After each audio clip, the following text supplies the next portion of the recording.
Hello students, I am Hardik Sheta from Saraswat international academy Vapi. आज આપણે ધોરણ 11 વિષય ભૌતિક વિજ્ઞાન ચેપ્ટર નંબર 14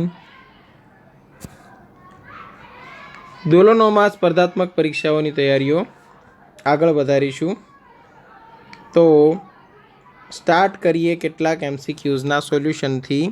સૌથી પહેલાં સ્ક્રીન પર ક્વેશ્ચન દેખાય એટલે વિડીયો સ્ટોપ કરીને પેન પેપર લઈને ક્વેશ્ચનનું સોલ્યુશન સ્ટાર્ટ કરવાનું અને પછી વિડીયો સ્ટાર્ટ કરીને આન્સર ચેક કરવાનો છે, બરાબર। તો સ્ટાર્ટ કરીએ। એ બી સી અને ડી ચાર લોલકોને એક જ સ્થિતિસ્થાપક આધાર સાથે આકૃતિમાં દર્શાવ્યા પ્રમાણે લટકાવેલ છે। આમાં જો એ અને સીની લંબાઈ સરખી છે, એ અને સીની લંબાઈ સમાન છે, જ્યારે બીની લંબાઈ એ કરતાં નાની છે અને ડીની લંબાઈ એ કરતાં મોટી છે।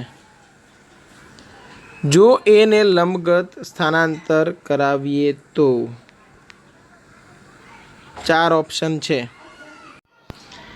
ડી મહત્તમ કંપ વિસ્તારથી દોલન કરશે, સી મહત્તમ કંપ વિસ્તારથી દોલન કરશે, બી મહત્તમ કંપ વિસ્તારથી દોલન કરશે અથવા તો બધા સમાન કંપ વિસ્તારથી દોલન કરશે। ઓકે, હવે જુઓ, પહેલી વાત તો એ કે એ અને સીની લંબાઈ સમાન છે। લંબાઈ સમાન હોવાથી એ અને સીના દોલનોમાં અનુનાદ સર્જાશે। કોનામાં? એ અને સી, આ બે દોરીની લંબાઈ સમાન હોવાથી દોલનોમાં અનુનાદ સર્જાશે, એટલે કે આવૃત્તિ સમાન હશે, બરાબર ને? કેમ કે આવર્તકાળનું સૂત્ર છે 2π√L/g અને લંબાઈ એ અને સીની સમાન છે, તો આવર્તકાળ સમાન તો આવૃત્તિ સમાન હશે તો કંપ વિસ્તારમાં ઝડપથી વધારો થશે। એટલે કે સૌથી વધારે કંપ વિસ્તાર કોની પાસે હશે? એ અને સી પાસે। હવે એ તો ઓપ્શનમાં છે નહીં, એટલે આપણા આન્સરમાં આવશે સી મહત્તમ કંપ વિસ્તારથી દોલનો કરશે। ઓપ્શન બી એ આન્સર છે। ઓકે, ચલો નેક્સ્ટ ક્વેશ્ચન જોઈએ। સરળ આવર્ત ગતિ કરતા કણની મહત્તમ ઝડપ, ચલો મહત્તમ ઝડપ એટલે વી મેક્સ કેટલી છે? 30 સેન્ટીમીટર પર સેકન્ડ। અને મહત્તમ પ્રવેગ એટલે કે એ મેક્સ કેટલો છે? તો કે 60 સેન્ટીમીટર પર સેકન્ડ સ્ક્વેર। તો દોલનનો આવર્તકાળ કેટલો? સમજો, આપણી પાસે વી મેક્સનું સૂત્ર શું છે? મહત્તમ ઝડપનું સૂત્ર શું છે? ઓમેગા ઇન્ટુ એ, બરાબર? ખાલી મૂલ્યમાં જોઈએ છે, બરાબર? અને એ મેક્સનું સૂત્ર શું છે? ઓમેગા સ્ક્વેર ઇન્ટુ એ। આ સમીકરણ 1, આ સમીકરણ 2। તમે શું કરશો? સમીકરણ 1/2 કરો એટલે વી મેક્સ છેદમાં એ મેક્સ ઇક્વલ ટુ તમને 1/ઓમેગા મળશે। હવે વી મેક્સની કિંમત છે 30 અને એ મેક્સની છે 60, એટલે અહીંયા 30/60 ઇક્વલ ટુ 1/2π/t, બરાબર ને? ઓકે, તો આવર્તકાળ ટીને સૂત્રનો કરતા બનાવો એટલે તમને આન્સર મળી જશે પાઈ, બરાબર? તો આપણો આન્સર આવશે પાઈ સેકન્ડ એટલે ઓપ્શન એ અત્યારે રાઈટ આન્સર છે, બરાબર? ખાલી કરવાનું કંઈ નહોતું, બે સૂત્ર હતા, બે સૂત્રનો ઉપયોગ કરવાનો હતો, બરાબર? સમીકરણ 1, સમીકરણ 2 નામ આપીને ખાલી ગુણોત્તર લેવાનો હતો। ઓકે, હવે નેક્સ્ટ ક્વેશ્ચન જોઈએ। ઓકે, નેક્સ્ટ ક્વેશ્ચન છે સરળ આવર્ત દોલનોની કોણીય આવૃત્તિ અને કંપ વિસ્તાર અનુક્રમે ઓમેગા અને એ છે। મધ્યમાન સ્થાનથી સ્થાનાંતર એક્સ હોય ત્યારે તેની ગતિ ઉર્જા કે અને સ્થિતિ ઉર્જા યુ હોય તો કે અને યુનો ગુણોત્તર ખાલી જગ્યા થાય। ચલો, કે અને યુનો ગુણોત્તર મેળવવાનો છે। સાવ ઇઝી ક્વેશ્ચન છે। ગતિ ઉર્જા કે છેદમાં સ્થિતિ ઉર્જા યુ। ગતિ ઉર્જા માટે ½ mv², સ્થિતિ ઉર્જા માટે ½kx², બરાબર ને? હવે અહીંયા તમે ½ વીની જગ્યા પર શું મૂકશો? ઓમેગા √a² - x² નો કૌંસ ઉપર વર્ગ કરશો। નીચે હાફ કેની જગ્યા પર એમ ઓમેગા સ્ક્વેર કરશો, કેની જગ્યા પર આવશે એમ ઓમેગા સ્ક્વેર અને x square as it is. Okay, તો હવે આમાં કેન્સલ કેટલું થાય છે ચેક કરીએ. હાફ હાફ એમ એમ કેન્સલ. આ ઓમેગા સ્ક્વેર અને આ ઓમેગા પણ કેન્સલ, કેમ કે કાઉન્સ ઉપર વર્ગ છે. જુઓ તો વર્ગમૂળ અને વર્ગ દૂર થશે. એ સ્ક્વેર માઇનસ એક્સ સ્ક્વેર છેદમાં પાછો એક્સ સ્ક્વેર આવશે. એ સ્ક્વેર માઇનસ એક્સ સ્ક્વેર છેદમાં એક્સ સ્ક્વેર, એટલે ઓપ્શન ડી રાઈટ આન્સર છે. બરાબર. ચલો હવે નેક્સ્ટ ક્વેશ્ચન જોઈએ. 60 હર્ટ્ઝ આવૃત્તિથી સરળ આવર્ત ગતિ કરતા 60 હર્ટ્ઝ આવૃત્તિથી સરળ આવર્ત ગતિ કરતા કણનો કંપ વિસ્તાર 0.01 મીટર છે. તો કણના મહત્તમ પ્રવેગનું મૂલ્ય શોધો. ચલો, મહત્તમ પ્રવેગ માટે શું કરશો? A maximum equal to omega square into A. ઓમેગાનું સૂત્ર થાય 2πf, તો એનો વર્ગ કરો ઇન્ટુ એ કરો. 2π એઝ ઇટ ઇઝ રાખો. એફની કિંમત 60, અહીંયા વર્ગ કરી દો અને એ એટલે 0.01, એટલે 12નો વર્ગ થશે 144, સાથે આવશે પાઈ સ્ક્વેર અને એકમ આવશે મીટર પર સેકન્ડ સ્ક્વેર. આ મહત્તમ પ્રવેગનું મૂલ્ય મળી ગયું. 144 ઇન્ટુ પાઈ સ્ક્વેર મીટર પર સેકન્ડ સ્ક્વેર, એટલે ઓપ્શન એ રાઈટ આન્સર છે. ઓકે, આ સરસ ક્વેશ્ચન છે. ધ્યાન આપજો વ્યવસ્થિત અને જાતે સોલ્યુશન કરવાની પણ ટ્રાય કરજો. 2 કિલોગ્રામ દળને આકૃતિમાં દર્શાવ્યા મુજબ એક સમતલ ત્રાજવા પર મૂકેલ છે. ઓકે, જેને જમીન સાથે શિરોલંબ સ્પ્રિંગ સાથે જોડેલ છે. સ્પ્રિંગ અને ત્રાજવાનું દળ અવગણી શકાય તેટલું છે. જ્યારે સ્પ્રિંગને થોડી દબાવીને છોડી દેવામાં આવે ત્યારે તે સરળ આવર્ત ગતિ કરે છે. સ્પ્રિંગનો બળ અચળાંક 200 ન્યૂટન પર મીટર છે. ત્રાજવાથી સ્પ્રિંગને છૂટી પાડી દેવા માટે ગતિનો ન્યૂનતમ કંપવિસ્તાર કેટલો હોવો જોઈએ? એટલે કે વેગ છે એ મિનિમમ કેટલો હોવો જોઈએ કે જ્યારે આ જે બ્લોક છે એ સ્પ્રિંગથી છૂટું પડી જાય. બરાબર. જીનું મૂલ્ય તમને 10 મીટર પર સેકન્ડ સ્ક્વેર લેવાનું કીધેલું છે. અને 4 ઓપ્શન છે આપણી પાસે. 10 સેન્ટીમીટર, 12 સેન્ટીમીટર કરતાં ઓછું, 4 સેન્ટીમીટર અને 8 સેન્ટીમીટર. બરાબર. ગતિનો ન્યૂનતમ કંપ વિસ્તાર એટલે અત્યારે આપણે એ મિનિમમ મેળવવાનું છે. એટલે કે જે સરળ આવર્ત ગતિ થાય છે તેનો ન્યૂનતમ કંપ વિસ્તાર પૂછેલું છે. ઓકે, તો એ મિનિમમ એટલે કે સ્પ્રિંગ મહત્તમ કેટલી દબાવીને પછી તમે છોડશો કે જેથી આ સ્પ્રિંગ છે એ આ ત્રાજવાને છોડી દેશે. બરાબર. ચલો, તો આનું સોલ્યુશન તમે સ્ટાર્ટ કરો, પછી વિડીયો ઓન કરશો.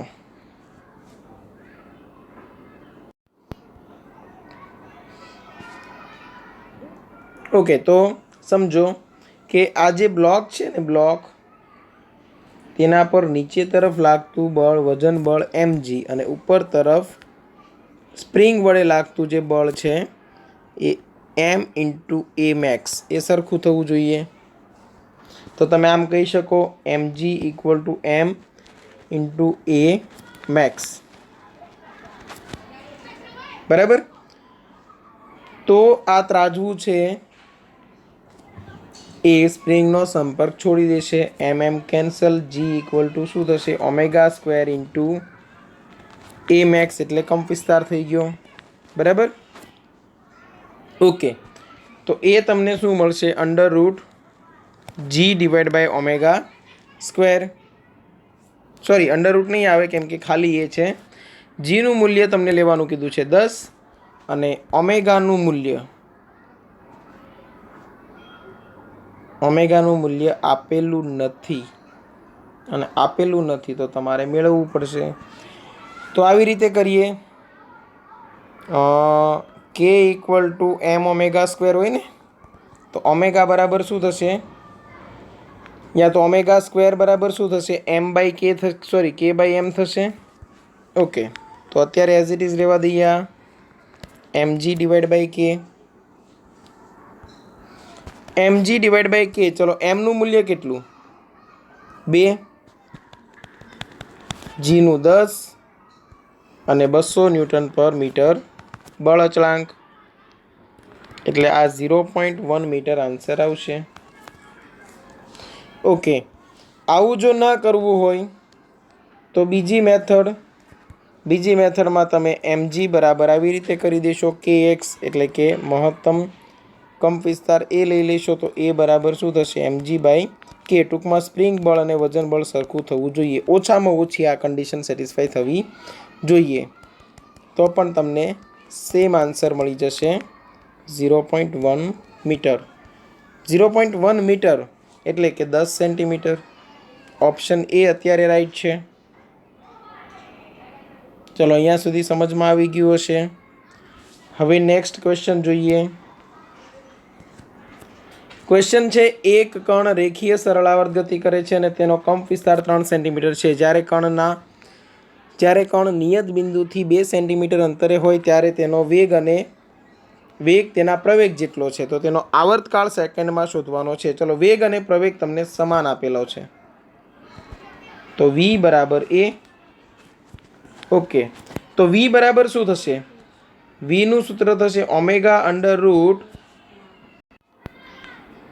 a square minus x square થશે ઇક્વલ ટુ અહીંયા શું થશે omega square into x.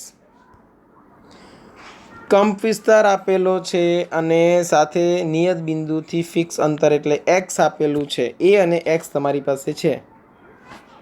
Omega એક ઓમેગા કેન્સલ થાય છે, તો વર્ગમૂળમાં એ સ્ક્વેર માઇનસ એક્સ સ્ક્વેર એટલે 3નો વર્ગ માઇનસ 2નો વર્ગ ઇક્વલ ટુ ઓમેગા। હવે તમને જોઈએ છે આવર્તકાળ, એટલે હું અહીંયા આવી રીતે લખી દઉં 2π/t અને એક્સની કિંમત છે 2 centimetre. Okay,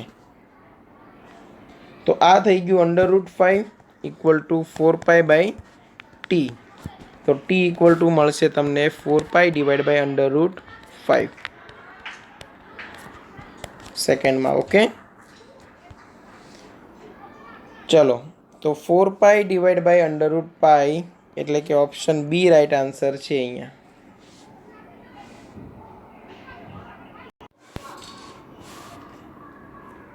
okay, next question છે શિરોલંબ સ્પ્રિંગના છેડે એમ દળનો બ્લોક લટકાવેલ છે। સ્પ્રિંગને છત પરથી લટકાવેલ છે અને તેનો બળ અચળાંક કે છે। સ્થિર સ્થિતિમાં સ્પ્રિંગમાંથી દળને છોડતા સ્પ્રિંગમાં ઉત્પન્ન થયેલ મહત્તમ વિસ્તરણ શોધો। હવે ધારો કે હું એમ કહું કે આવી રીતે એક સ્પ્રિંગ હતી આપણી પાસે,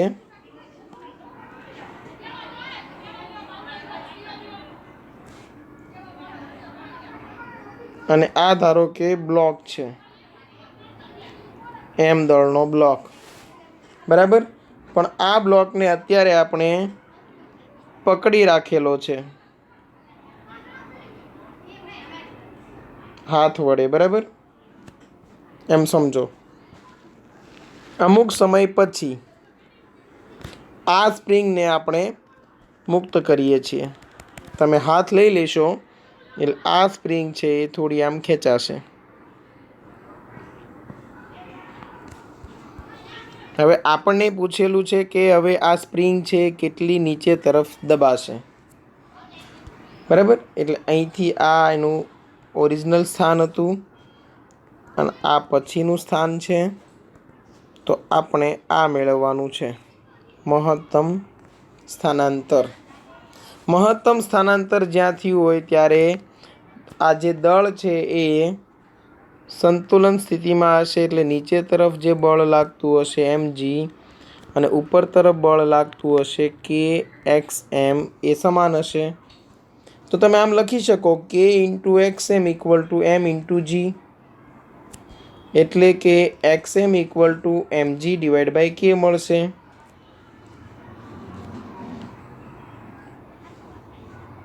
ઓકે, ઓપ્શનમાં ચેક કરીએ mg divide by k, option D right answer છે।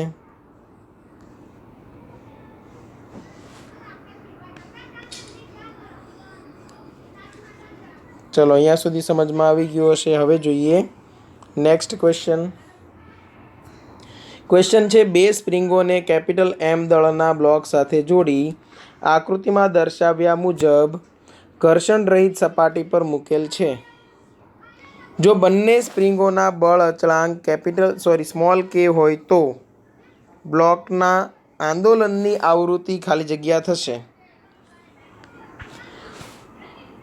આવૃત્તિ માટે સૂત્ર શું હોય? F = 2π √k/m 1/2π √k/m, કેમ કે જે આવર્તકાળનું સૂત્ર છે તેનું વ્યસ્ત આવશે. તો સ્પ્રિંગ અચળાંકનું અત્યારે તમે શું કરશો? કેમ કે અત્યારે તો બે સ્પ્રિંગ છે અને બંનેનું શ્રેણી જોડાણ છે. ચલો, શ્રેણી જોડાણ માટે આપણી પાસે સૂત્ર શું હતું? તો કે K1 K2 છેદમાં K1 પ્લસ K2. બે જ સ્પ્રિંગ છે એટલે સીધું જ કરી લો. એટલે તમને અહીંયા આન્સર મળશે K/2. કયું જોડાણ છે? શ્રેણી જોડાણ. બે કરતાં વધારે સ્પ્રિંગો હોત, ધારો કે 3 છે, તો પછી 1/K1 plus 1/K2 plus 1/K3 સૂત્ર વાપરે તો તમને એ ઇઝી પડે. ઓકે, ચલો તો હવે F તમને શું મળશે? 1/2π √k/m. તેમાં k ની જગ્યા પર આપણે લઈએ k ઇક્વિવેલેન્ટ, સમતુલ્ય બળ અચળાંક. એટલે તમારો આન્સર આવશે 1/2π √k ઇક્વિવેલેન્ટ એટલે k/2 અને m તો છે જ. એટલે આવૃત્તિ માટેનું સૂત્ર તમને કંઈક આવું મળશે. ઓકે, ઓપ્શન ચેક કરી લઈએ. તો ઓપ્શનમાં અત્યારે લાગે છે સી ઓપ્શન. નહીં, ઓપ્શન સી નથી, ઓપ્શન બી છે 1/2π √k/2m. ઓકે, હવે પછીનો ક્વેશ્ચન પણ કંઈક એવો જ છે. જુઓ, ક્વેશ્ચનમાં લખેલું છે,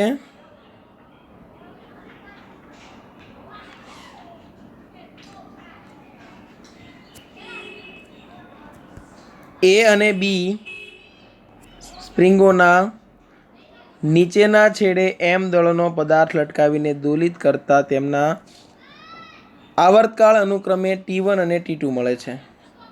બરાબર, બંને સ્પ્રિંગો અલગ અલગ હોઈ શકે એટલે આ બંનેના બળ અચળાંક K1 K2 હોઈ શકે. જો બંને સ્પ્રિંગોને શ્રેણીમાં જોડી તે જ પદાર્થને લટકાવવામાં આવે તો આવર્તકાળ T મળે છે. તેથી ખાલી જગ્યા, આ ચારમાંથી કયું રિલેશન સાચું તે આપણે મેળવવાનું છે. સમજો, સ્પ્રિંગ A છે, એની સાથે આપણે M દળનો પદાર્થ લટકાવીએ, આવર્તકાળ મળે T1. સ્પ્રિંગ B છે, તેની સાથે આપણે M દળનો પદાર્થ લગાવીએ, આવર્તકાળ મળે T2. સ્પ્રિંગ A અને B ને શ્રેણીમાં જોડીને પછી M દળનો પદાર્થ લગાવીએ તો આવર્તકાળ મળે છે T. બરાબર, નીચે જુઓ, દળ તો સેમ જ છે, M દળ. બરાબર, આવર્તકાળ T1 T2 મળે છે એટલે કે બળ અચળાંકના મૂલ્ય અલગ અલગ હશે, K1 K2. અને અહીંયા બંનેનું શ્રેણી જોડાણ. ચલો, હવે શ્રેણી જોડાણ માટે તમે આવું કંઈક કરી શકો. 1/k = 1/K1 plus 1/K2. ચલો, આમાં જ આપણે સૂત્રમાં કિંમતો મૂકવાની છે આવર્તકાળની. તો સૌથી પહેલાં એ સૂત્ર સાબિત કરી લઈએ. T બરાબર તમે શું કરો? 2π √m/k બોલશો ને. હું બંને બાજુ વર્ક કરી દઉં તો T² = 4π² m/k. k ને સૂત્રનો કરતા બનાવું તો 4π² m/t². ઓકે, તો બધે આ જ વસ્તુનો આપણે ઉપયોગ કરીએ. આપણે k ને નહીં પણ 1/k ને સૂત્રનો કરતા બનાવીએ તો 1/k = T² / 4π² m². ઓકે, અહીંયા લગાવી દઈએ. ચલો, તો 1/k ની જગ્યા પર આવશે T² છેદમાં 4π² m². અહીંયા થશે T1² છેદમાં 4π² m². અહીંયા T2² છેદમાં 4π² m². 4π² બધી બાજુથી કોમન નીકળીને કેન્સલ, તો તમારો આન્સર આવે છે t² = t1² + t2². આનું સોલ્યુશન અન્ય રીતે પણ થઈ શકે છે, પરંતુ આ તમે જોશો તો સૌથી ઇઝી મેથડ થશે કે 1/k = 1/k1 + 1/k2 માં અહીંયા જે આપણે 1/k વાળી કિંમત લઈએ છીએ તે ડાયરેક્ટ મૂકી દો. બરાબર? તો t² = t1² + t2² એટલે કે ઓપ્શન સી છે એ રાઈટ આન્સર છે અહીંયા. ચલો, અહીંયા સુધી સમજમાં આવી ગયું હશે. હવે નેક્સ્ટ ક્વેશ્ચન જોઈએ. ક્વેશ્ચન છે, એક કણ સુરેખામાં SHM સિમ્પલ હાર્મોનિક મોશન એટલે કે સરળ આવર્ત ગતિ કરે છે. મધ્યમાન સ્થાનથી x1 અને x2 અંતરે તેમના વેગ v1 અને v2 છે, તો તેમનો આવર્તકાળ આમાંથી કયો હશે? x1 અને x2 અંતરે તેમના વેગ v1 અને v2 આપેલા છે. તો સૌથી પહેલા આપણે જોઈએ x1 અંતરે. ચલો, વેગ v1 શું હોય? તો v1 નું સૂત્ર છે ω√a² - x1² થશે. ઓકે, આવી રીતે x2 અંતરે વેગ શું થશે? v2 ω√a²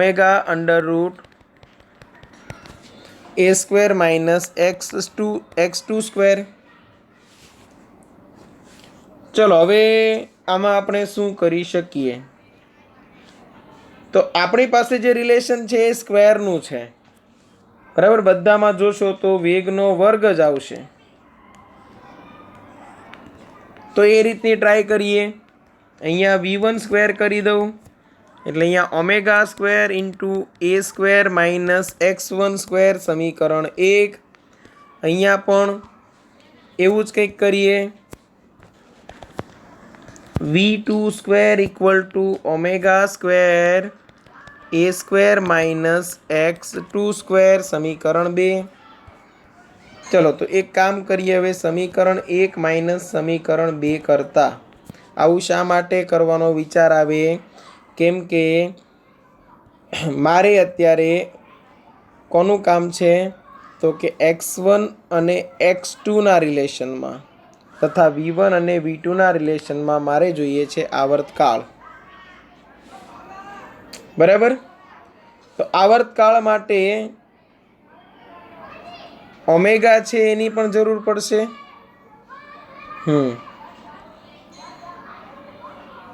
અને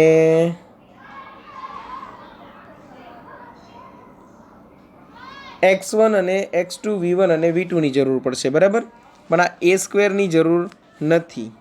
ઓકે, તો હું અહીંયા એવું કંઈક કરી દઉં છું. ચલો, v1² - v2² એટલે શું થશે? ω²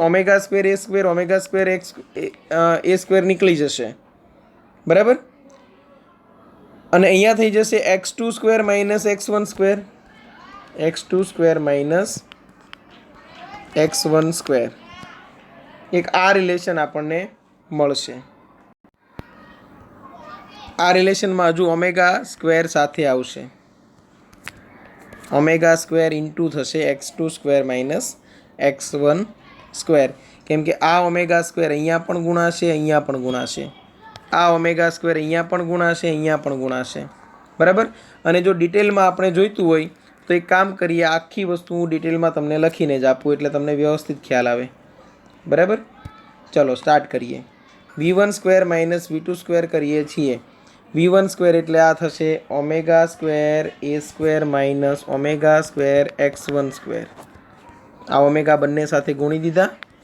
ઓકે, આટલો પાર્ટ છે તેમાંથી હું માઇનસ કરીશ આ ભાગ એટલે ω² a² - ω² x2² થશે, જેમાંથી ω² a² કેન્સલ આઉટ થશે.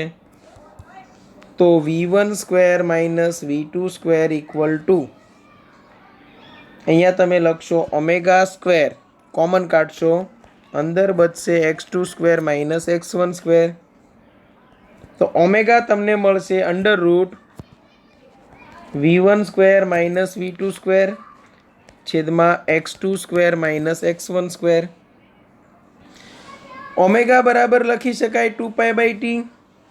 2π/t ઇક્વલ ટુ આ પાર્ટ આપણે રિપીટ કરી દઈશું. આવર્તકાળને સૂત્રનો કરતા બનાવો એટલે 2π under root x2 square minus x1 square. x2 square minus x1 square છેદમાં v1 square minus v2 square મળશે. ઓકે, તો આ આવર્તકાળનું સૂત્ર થયું. અહીંયા ક્યાંક આપણે મૂકી દઈએ. જોઈ લઈએ ઓપ્શનમાં કેવું છે. x2 square minus x1 square છેદમાં v1 square minus v2 square. એટલે ઓપ્શન બી છે એ અહીંયા રાઈટ આન્સર છે. ઓકે, હવે ક્વેશ્ચન છે કે બળ અચળાંક ધરાવતી એક સ્પ્રિંગના બે ભાગ એવી રીતે કરવામાં આવે છે કે જેથી એક ભાગની લંબાઈ બીજા ભાગ કરતાં બમણી હોય. તો મોટા ભાગનો બળ અચળાંક શું હશે? સમજો, આપણે ધારો કે બે ભાગ કરીએ છીએ L1 અને L2. કુલ લંબાઈ છે L. તો એક ભાગની લંબાઈ એ બીજા ભાગ કરતાં બમણી હોય. એટલે સમજો હવે કે L1 છે એ L2 કરતાં 2 ગણું છે. L1 છે એ L2 કરતાં 2 ગણું છે. હવે હું એમ કહું કે L1 વત્તા L2 તો કુલ લંબાઈ L જ થવાની, બરાબર ને? તો L1 as it is L2 ની જગ્યા પર L1/2 ઇક્વલ ટુ પણ L જ થશે. એટલે 3L1/2 ઇક્વલ ટુ L જ થશે. L1 મળશે મને 2L/3. ઓકે, અહીંયા સુધી ક્લિયર હશે. હવે એક વાત યાદ રાખવાની, સ્પ્રિંગ માટે હંમેશા KL બરાબર અચળ હોય. એટલે કે હું એમ કરું K1 L1 ઇક્વલ ટુ શું થવું જોઈએ? K2 L2. અથવા તો આખી સ્પ્રિંગ હોય તો ખાલી KL. મને જોઈએ છે K1. L1 મને મળે છે કુલ લંબાઈના રિલેશન સાથે 2L/3 ઇક્વલ ટુ અહીંયા થશે KL. હવે તમે ચેક કરો તો L કેન્સલ. એટલે આપણને અત્યારે રિલેશન મળશે K1 equal to 3K/2. K1 equal to 3K/2. ચલો, 3K/2 ઓપ્શનમાં હોય તો જોઈ લઈએ. ઓપ્શન બી અત્યારે રાઈટ આન્સર છે, 3K/2. એટલે સ્પ્રિંગના ગમે તેટલા ટુકડા કરવામાં આવે, તમારે ખાલી એ જોવાનું છે કે K1 L1 બરાબર K2 L2 બરાબર K3 L3 બરાબર K4 L4 4 ટુકડા થયા હોય તો તમે આ રીતે લખી શકો. અને મોટો જે ભાગ હતો તેના માટે KL લખી શકો. ઓકે, ચલો તો અહીંયા સુધી રાખીએ છીએ. આવા જેટલા MCQs મળે તમને સોલ્વ કરતા રહો. કોઈ ડાઉટ હોય તો પૂછતા રહો, બરાબર? અહીંયા સુધી રાખીએ છીએ. કોઈ ડાઉટ હોય તો એની ટાઈમ કોન્ટેક્ટ કરી શકો છો. Thank you.